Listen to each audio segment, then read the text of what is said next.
یہ آنکھ کا فتنہ ایسا ہے کہ اس میں بڑے بڑے پارسا لوگ بھی اس میں مبتلا ہیں، ہو جاتے ہیں۔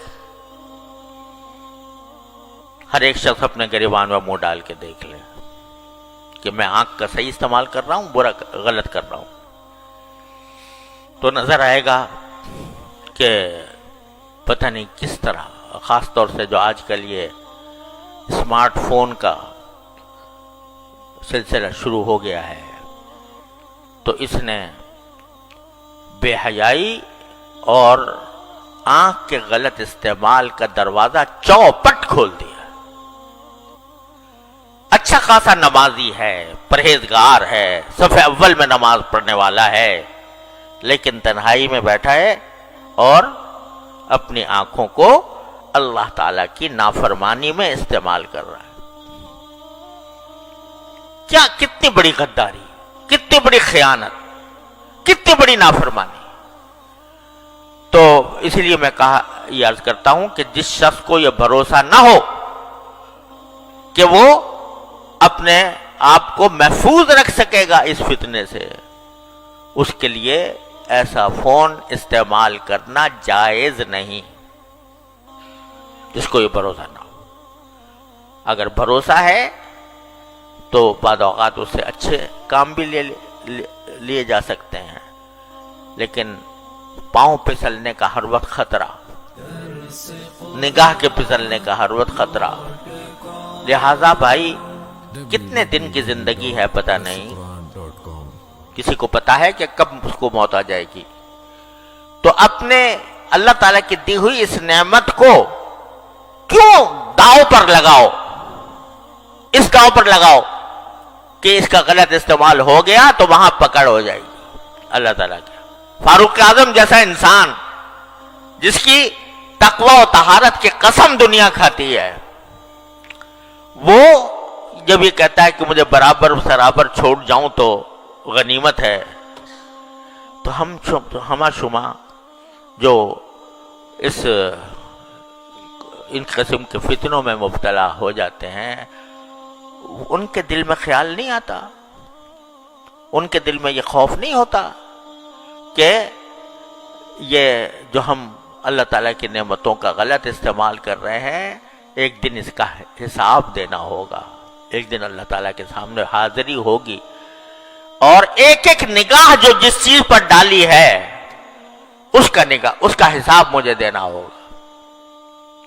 تو اللہ تبارک و تعالیٰ اپنے فضل کا، اور بھائی دیکھو یہی وہ چیز ہے کہ جو انسان سے محنت، مشقت اور اپنے نفس پر زبردستی چاہتی ہے، زبردستی۔ بہت عرصے تک میں بیان کرتا رہا ہوں، یا ایھا الذین آمنوا اتقوا اللہ وجاہدوا فی سبیلہ، کہ تقوی کا راستہ یہ ہے کہ اللہ کے راستے میں محنت کرو۔ کیا محنت کرو؟ کہ نفس کسی طرف بلا رہا ہے، مچل رہا ہے، گناہ کی خواہش دل میں پیدا ہو رہی ہے، اور تم اس خواہش کو زبردستی کر کے دباؤ، یہ ہے مجاہدہ۔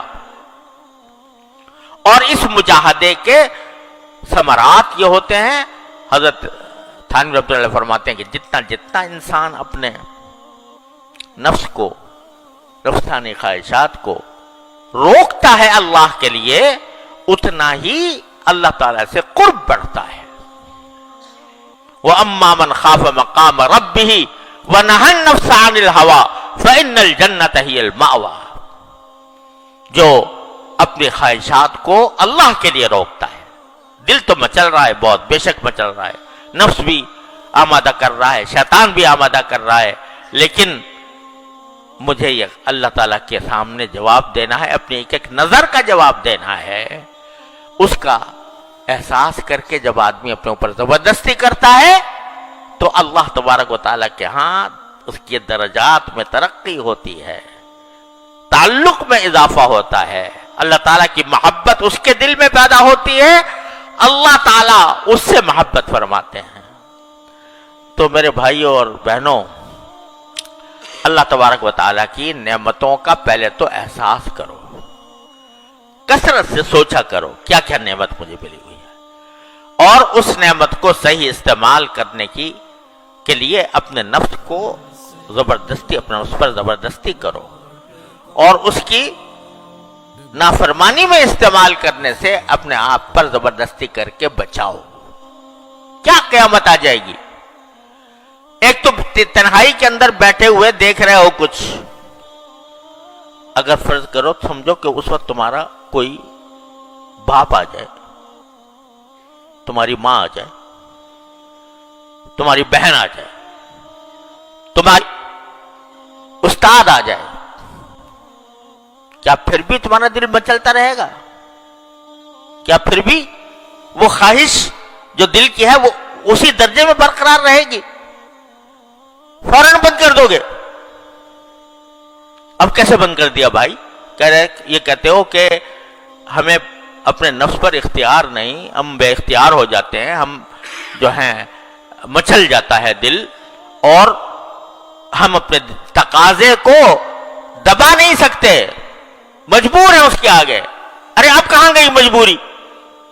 جب تمہارا باپ آ گیا، تمہاری ماں آ گئی، تمہارا استاد آ گیا، تمہارا شیخ آ گیا، پھر کیا کرو گے؟ پھر بھی دیکھتے رہو گے؟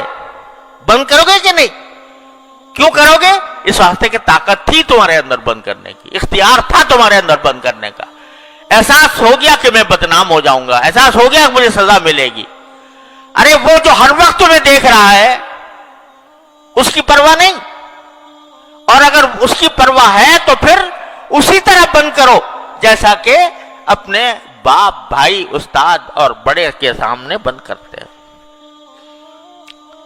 تو اپنے نفس پر یہ زبردستی کرنی ہوگی، اور اسی زبردستی کے ذریعے تم اللہ تعالیٰ تک پہنچو گے۔ یا ایھا الذین آمنوا اتقوا اللہ وجاہدوا فی سبیلہ لعلکم تفلحون۔ فلاح اسی طرح حاصل ہوگی جب اپنے اوپر زبردستی کرو گے، اللہ تعالیٰ کے احکام کی اطاعت کر کے بھی اور نافرمانی سے بچ کر بھی۔